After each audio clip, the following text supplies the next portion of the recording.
What would you do if your closest friend wasn't who you thought? I had known Jessica for 6 years. We met at our first real job out of college, both underpaid, both overwhelmed, both eating sad desk lunches and venting about the same impossible manager. That shared misery built something that felt like genuine closeness. We texted every single day. We covered for each other when one of us needed to leave early. When her mom got sick, I drove her to the hospital at midnight without a second of hesitation, and she cried in my passenger seat the whole way there. I thought that kind of history meant something permanent. Then I got promoted. Not a dramatic leap, just one level up, a modest raise, a new title on my email signature. I was proud of it in a quiet, private way. I called Jessica before I told anyone else, because that's what you do with your best friend. She said, "Oh wow, congrats," in a voice that sounded like I'd just mentioned mild traffic on the interstate. I told myself she was having a bad day. People have bad days. But things shifted after that in ways I kept finding reasons to excuse. She started mentioning my mistakes during team meetings, small things, always framed as just being honest or keeping it real. She told a co-worker that I had only gotten the promotion because management liked my personality, and that comment made its way back to me through 3 people. She started arriving late to our lunch plans, then cancelling them with reasons that were always just believable enough that I felt guilty for being disappointed. I spent months in that in-between space, where you know something is wrong but you keep overriding your own instincts because you don't want to lose the friendship. You tell yourself stories. You give more benefit of the doubt than any reasonable person should. You show up a little more carefully, a little more gently, hoping things will return to what they were. The moment everything became undeniable came about 4 months after my promotion. I was walking toward the break room and heard Jessica talking to another colleague. She was saying that she had basically trained me from the beginning, and that the position should have gone to someone with more actual experience. She didn't know I was just around the corner. I stood there for a few seconds with my coffee, and I felt something go very quiet and very clear inside me. Not rage. Not even hurt, exactly. Just a clean and final understanding. I thought about the midnight hospital drive. I thought about 6 years of lunches and late-night texts, and every moment I'd shown up without being asked. I put my coffee down, walked back to my desk, and started building distance slowly and deliberately. She noticed eventually and described it as us just drifting apart. I let her frame it however she needed to. I already knew what it actually was. Daniel and I had been close since junior year of high school. The kind of close where you can go an entire month without talking and then pick up mid-sentence like no time passed at all. When he got engaged, I was the first person he called. I was his best man.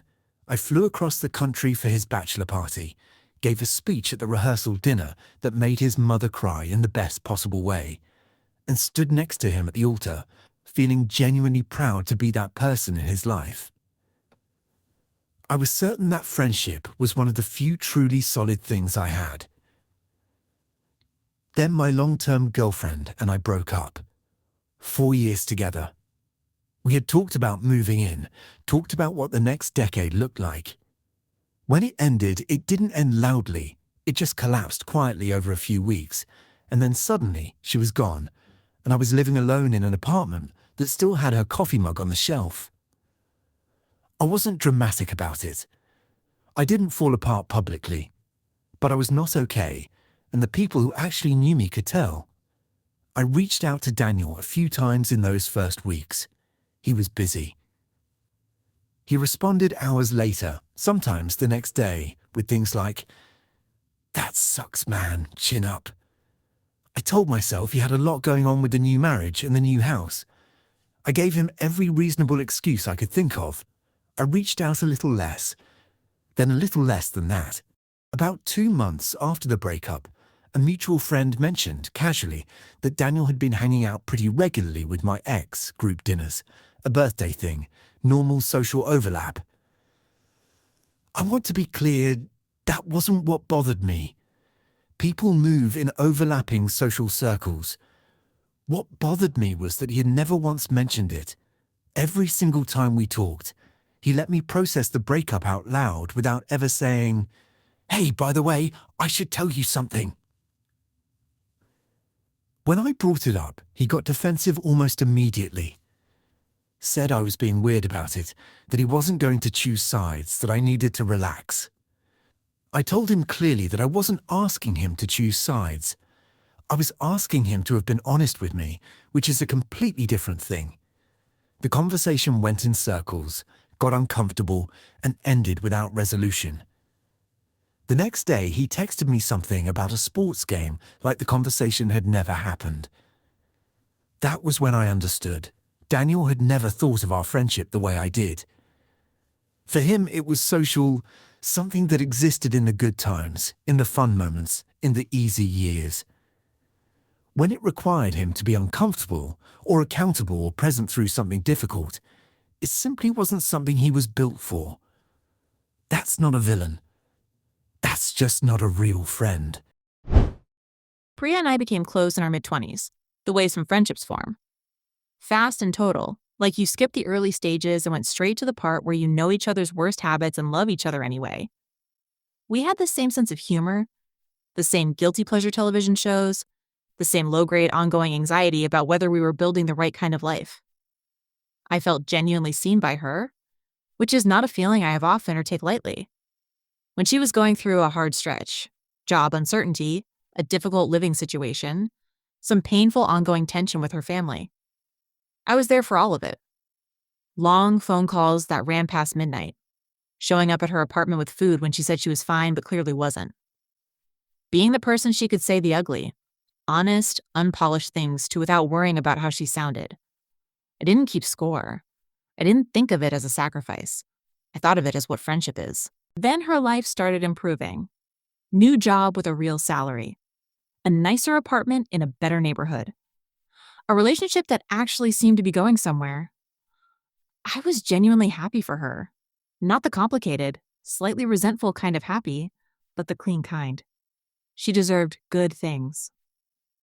And yet, as her life filled up with good things, I started noticing that I was taking up less and less space in it. My texts got shorter responses. My check-ins went unanswered for days. When I went through my own difficult period, a health scare that ultimately turned out to be nothing serious, but was genuinely frightening while it was unfolding, she sent a heart emoji and never asked a follow-up question. I made excuses for all of it because that's what you do when you love someone. You explain away the evidence. You tell yourself they're busy, they're adjusting, the friendship will find its rhythm again. But the truth was becoming harder to ignore. The moment that made it undeniable was her birthday party. Rooftop bar, 40 or 50 people, the whole thing carefully documented and posted within the hour. I was there. But I watched her move through that room like a hostess at a corporate event. Performing warmth rather than feeling it, giving everyone 30 seconds of eye contact and a squeeze on the arm. When she introduced me to someone, she said, "This is my friend from before, the way you describe a neighborhood you used to live in." I drove home that night with a very settled, very quiet understanding. I hadn't lost a friend. I had been a supporting character in someone else's story during a chapter they'd already closed. My name is Kevin. I'm 33 years old, and 2 years ago everything went wrong at the same time. I lost my job when the company I worked for did a sudden round of layoffs. My apartment lease ended 3 weeks later, and my landlord decided not to renew it. And somewhere in the middle of all of that, my dad had a health scare serious enough to have him in the hospital for 10 days, while the doctors ran tests and my family waited. I want to be clear that I'm not someone who asks for much. I don't make a production of my problems. I just needed the people around me to be aware and to give a damn. At the center of my friend group at the time was a guy named Troy. Troy was genuinely magnetic, funny, energetic, always the one who knew about the new bar or organized the group trip or held the whole social structure together. I'd known him for 4 years, and I considered him one of my closest friends. When things started falling apart, I told him what was happening. He said everything you're supposed to say. I've got you. Let me know what you need. You can crash here if things get tight. The words felt solid when I heard them. They turned out to be wallpaper. For the 6 weeks, when everything was at its worst, when I was couch surfing between 2 different friends' apartments, when I was driving to the hospital on weekends to sit with my dad, when I was applying for jobs while running on almost no sleep and a level of anxiety I hadn't felt since I was a teenager, Troy was completely absent. Not distant. Not slow to respond. Absent. He was still in the group chat every day. Still organizing things, still showing up, still fully present in every other way. He just somehow never directly checked in on me. Not once in 6 weeks. When things stabilized and I reappeared in the social rotation, Troy greeted me like a long-lost friend, genuinely warm, genuinely happy to see me, completely unbothered by the gap. No acknowledgement. No. Hey, sorry I wasn't around more. Just immediately back to normal, as if normal had never been interrupted. And in that moment I understood something about him that I should have probably seen earlier. Troy wasn't unkind. He wasn't calculating. He simply did not think about me when I wasn't physically in the room. I was part of the group. I was not, to him, a person he was responsible for caring about. There's a difference between someone who is your friend and someone who enjoys your company. I had confused the two for 4 years. I want to tell a story about a kind of fake friendship that doesn't come with a dramatic betrayal or a single moment of clarity. The kind that reveals itself slowly, through a pattern you keep finding new ways to explain away, until one quiet evening you simply run out of explanations. Rachel and I met through a neighborhood book club about 5 years ago. We clicked immediately, the kind of connection that feels effortless from the first conversation, where you leave thinking I want to know that person better. Coffee became long weekend walks. Long walks became late evenings talking about real things, not surface things, but the actual texture of our lives. Our families, our fears, the gap between the life we were living and the one we had imagined for ourselves. She was sharp and perceptive and honest in a way I found genuinely rare. I trusted her. I invested in that friendship fully and without reservation. Over time, a pattern emerged that I kept refusing to name. When Rachel was struggling, a difficult stretch with her sister, anxiety about her relationship, money stress that kept her up at night, I was completely present. I listened without agenda. I remembered the details from one conversation to the next and asked about them.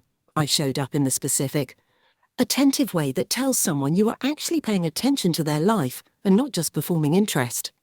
I never thought of it as a favor. I thought it was just what we did for each other. But when I needed the same thing, something always slightly shifted. She would listen, but I could feel her waiting for a pause so she could speak. She offered advice quickly, almost impatiently, and then redirected the conversation back towards something in her own world. It was subtle enough that I spent months questioning my own perception. Maybe I was being too needy. Maybe my expectations were unreasonable. Maybe I was reading into things that weren't there. So I ran a quiet experiment. I stopped initiating. No first texts, no suggested plans, no check-ins. I just waited to see what would happen. 6 weeks passed. Complete silence from her side. Not a single message. I reached out eventually, without anger, just genuinely. And she responded immediately and warmly, launching straight into an update about her life, with no acknowledgement of the weeks of silence and no curiosity about mine. I sat with my phone and felt the last piece settle into place. I had been an audience, a reliable, attentive, caring audience for someone who needed one. She had never been that for me, and I finally believed it. Not every fake friend is malicious. Some of them just never noticed you were a person who needed things too. Megan and I had been friends for almost 8 years. We met freshman year of college, ended up in the same dorm, and spent the next 4 years basically inseparable. After graduation, we moved to different cities, but kept the friendship alive the way you do when something actually matters. Regular calls, visits twice a year, the kind of ongoing conversation that doesn't really stop between catch-ups, it just pauses. I was there when she met her boyfriend. I was there through the early relationship anxiety, the first big fight they had, the moment she called me crying because she thought it was over, and then called me again 2 hours later because they had worked it out. I knew every chapter of that story as it was happening. When she got engaged, I found out through Instagram. Not a phone call, not a text. A post. A photo of the ring with a caption full of exclamation points and 100 comments from people saying congratulations. I told myself there was an explanation. Maybe she posted it impulsively in the excitement of the moment and just hadn't gotten around to calling everyone individually yet. I sent her a message saying I was so happy for her and that I wanted to hear everything. She responded with a string of heart emojis and said, "We have to celebrate soon." That was in October. In November, I heard through another college friend that Megan had already chosen her bridesmaids. I was not one of them. I genuinely sat with that for a while before I let myself feel anything about it, because I wanted to be fair. Maybe she had grown closer to other people. Maybe I was overestimating how central I was to her life. People change and friendships shift, and that's not always a crime. I gave her every possible generous interpretation I could think of. Then I found out the wedding was scheduled for the following June, and I had not received an invitation. 8 years. I had not received an invitation. I reached out and asked her directly if I had missed something. Kept it light. Gave her an easy opening to say there had been a mix-up or the invitations were delayed. She went quiet for 2 days and then sent me a long message explaining that the venue had a strict capacity limit and they'd had to make some really hard choices, and she hoped I understood. The venue held 240 people. I had seen the guest list referenced in a mutual friend's story. I understood perfectly. Not the capacity limit. The truth underneath it. I had been useful to her during the building of her relationship. Once the relationship was built, I had served my purpose. I didn't respond with anger. I just didn't respond at all. Some things don't need a reply. 8 years of showing up had already said everything worth saying, and her silence on that Instagram morning had said everything else. Jordan and I met at our first real job out of grad school, a mid-sized marketing firm in Chicago, where we were both hired the same week and thrown into the same chaotic onboarding process. That shared confusion bonded us fast. We ate lunch together every day for the first month, complained about the same deadlines, covered for each other when one of us needed to duck out early. By the end of the first year, he was the person I talked to more than anyone else in my life. More than my roommate, more than my college friends, more than my sister. I trusted him the way you only trust someone you've been in the trenches with. We worked at that company for 3 years together.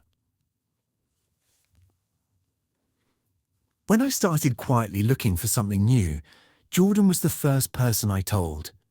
He was supportive, enthusiastic, even. He helped me prep for interviews, talked through offers with me, reminded me that I was good at my job when the rejection emails made me start to doubt it. When I finally landed a senior position at a competing firm with a 30% salary increase, he took me out for drinks and told me I deserved it. I believed every word. Why wouldn't I? He had shown up for every step of the process. Before I accepted the offer, my new employer asked for 2 professional references. I listed Jordan without a second of hesitation. He was the person who knew my work better than anyone. He had seen me handle difficult clients, lead projects, fix other people's mistakes without taking credit. He agreed immediately when I asked him. "Of course," he said, "I'll tell them exactly what you're worth." I accepted the offer. I gave my notice. My last 2 weeks at the old company were warm. People took me to lunch, wished me well. My manager said kind things. Jordan seemed genuinely happy for me. We made plans to keep in touch, grab dinner once a month, not let the friendship dissolve the way work friendships sometimes do when the shared office disappears. 3 weeks into my new job, My manager called me into her office for what she described as a routine check-in. It wasn't routine.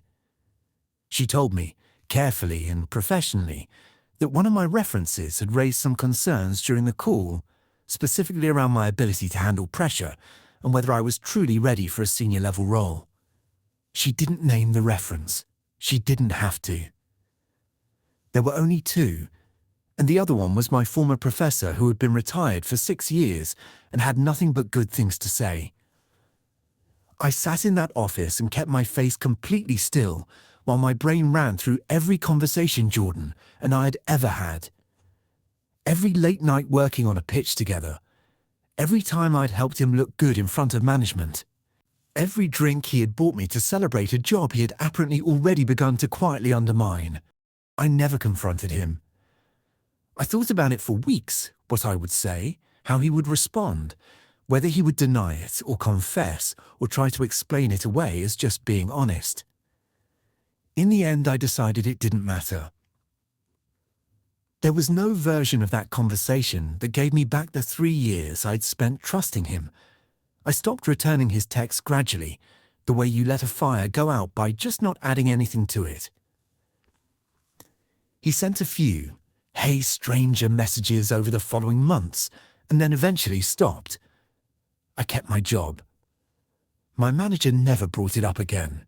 But I think about that reference call every single time someone asks me to recommend them for something, and I do it carefully, and I do it honestly, because I know exactly what it costs when someone doesn't.